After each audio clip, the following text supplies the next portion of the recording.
guys, what's up and welcome back. If you're new here, I'm Liz, and today we're going to be closing out our Daniel Conahan kind of series. So, Daniel Conahan was linked to over a dozen murders of mostly gay men in the area of Charlotte County, Florida.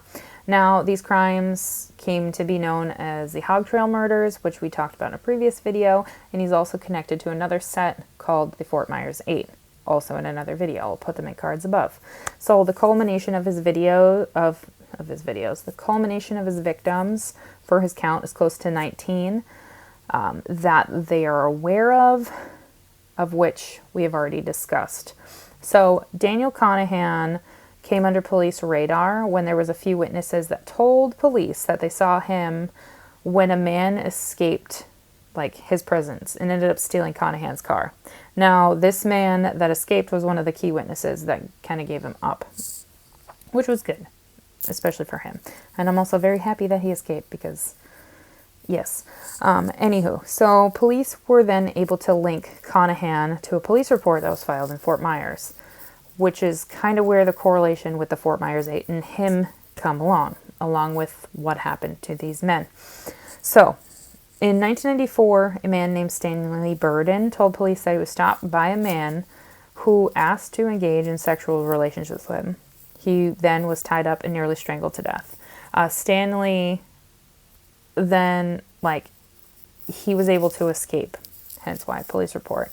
He did suffer from rope scars on his body as a result of this attack. So I'm really happy that he escaped, but he obviously has lingering issues after.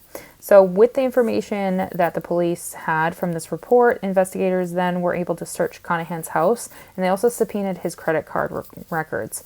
Now, during the search and with the subpoena, they were able to find evidence that linked him to the murder of one of his victims and to Stanley Burden. Charges were filed against Daniel Conahan on July 3rd of 1996, and this was when he was arrested for the attempted murder of Stanley Burden.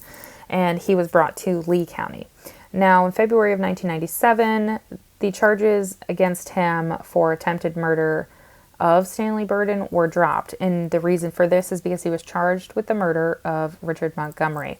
And ultimately, at this, was due to Stanley saying he would testify for the prosecution. That's why they dropped the charges. I don't really understand why. They should have just kept both charges up, but whatever.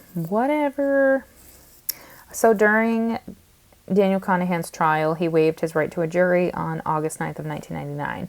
And this is when it was then elected that it would be a bench trial. So a bench trial basically means it's the judge. It's the judge, it's the prosecution, and the defense. That's it.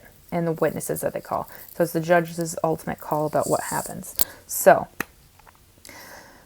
prosecution uses Stanley Burden as their star witness on the case, and with this, Daniel Conahan's attorney then basically accuses Stanley of being an imprisoned pedophile that was serving a 10 to 25 stint in an Ohio jail.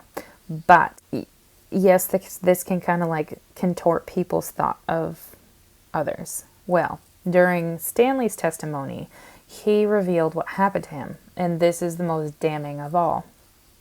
So, Stanley revealed that he was approached by a man that used the name Dan, and Daniel Conahan, Dan, same gist.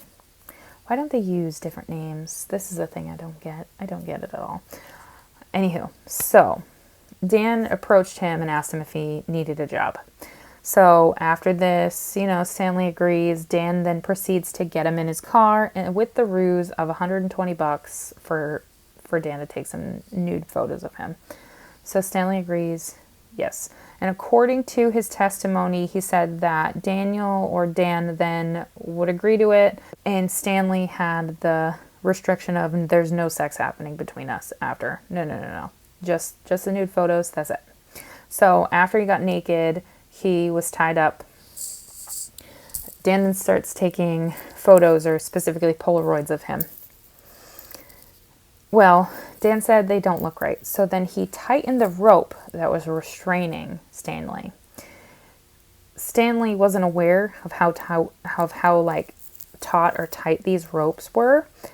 and he couldn't move. This was right before Dan started performing fellatio on Stanley. So this is the worst part about it. When Stanley didn't become aroused by what Daniel was doing to him, Dan then got mad and started strangling him with a rope. Eventually, he became fed up. There was a struggle that kind of ensued, and he just became fed up. This was about like 20 minutes after he tried to perform the fellatio. He tried to strangle him. He just gave up. And then, you know what? He tried to commit sodomy on Stanley. After him trying to start sodomizing Stanley, Stanley started fighting him off, and then Dan just became tired. And he's like, you know what? Here's $100. Keep your mouth shut. Don't go to the police. I'm done with you. And then he left the area with Stanley still tied up to a tree. And he purposely did that so he could die. Like, leave there. He's tied up to a tree. He's going to die. Nobody's going to find him. Whatever. Bye-bye, Felicia.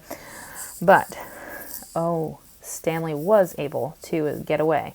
He didn't go to police right away. Also, at trial, there was testimony used from 2 undercover officers who posed as homosexuals that were then confronted by Daniel Conahan, in which he asked them if they would pose nude for pictures for him, and that he would pay them. It was also pointed out that these 2 officers were thought to be Daniel Conahan's like fantasy man, like they're his perfect man of what he wanted. That's what he wanted, his perfect man. As evidence as well in this trial, the use of sharp instruments after the victims were killed to mutilate and remove the genitalia was introduced. And this also added to the unstable mindset that Daniel Conahan had. Now, this helped prosecution in what they were trying to portray about him, which is that he was an unstable psychopath who was killing members of the LGBTQ community, all for fun. And they were successful in this. Absolutely successful. Also, according to documents from this trial, friends of Richard Montgomery told police that they saw a man in a blue car, which Daniel Conahan drove a blue car, and this man in particular would hit up guys on the street or panhandlers and then would offer them either drugs or money to take them into the woods so they could pose for nude photos. So they also had all this eyewitness account that came into play. And like I've already talked about, other victims of his were drifters or drug addicts. So it all just kind of like fell together. With clear-cut evidence, the judge, William Blackwell, of whom presided over this case, found Daniel Conahan guilty of first-degree premeditated murder and kidnapping on August 17th of 1999. This was after just 25 minutes of deliberation. 25 minutes. That's it. Now, if he had a jury trial, it would have been like a week of deliberation.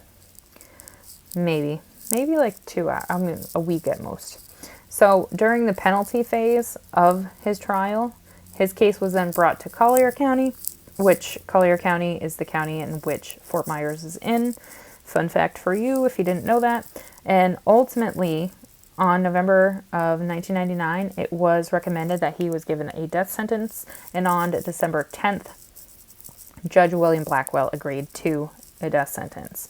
Now, currently, Daniel Conahan is awaiting his execution in the Union Correctional Institute in Rayford, Florida. Now, I know that sounds kind of weird because he's been guilty since 1999. It's currently 2022. Why hasn't he been executed?